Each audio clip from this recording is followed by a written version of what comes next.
scène du Seigneur. Alors, puisque ce ne sera pas très facile d'aller à la messe aujourd'hui, mis à part par tous les moyens multimédia possibles et imaginables, il faut se souvenir que la fête de Pessah pour les Juifs est une fête, une célébration familiale.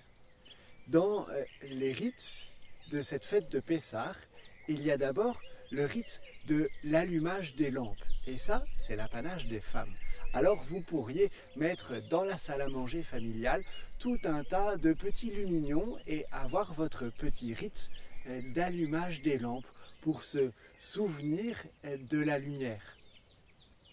Et puis pendant le repas pascal, il y a cette bénédiction particulière du pain et du vin. C'est d'ailleurs cette bénédiction qui est reprise dans l'actuel offertoire de la messe.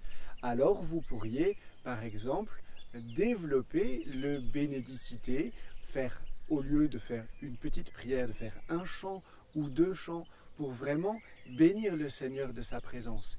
Et puis ensuite se retrouver à table, en famille, et faire comme les Juifs, faire mémoire non plus du passage de la mer Rouge comme les familles juives, mais de l'institution de l'Eucharistie, tout simplement en lisant les textes de la messe, les textes de la commémoration de la scène, au fur et à mesure du repas.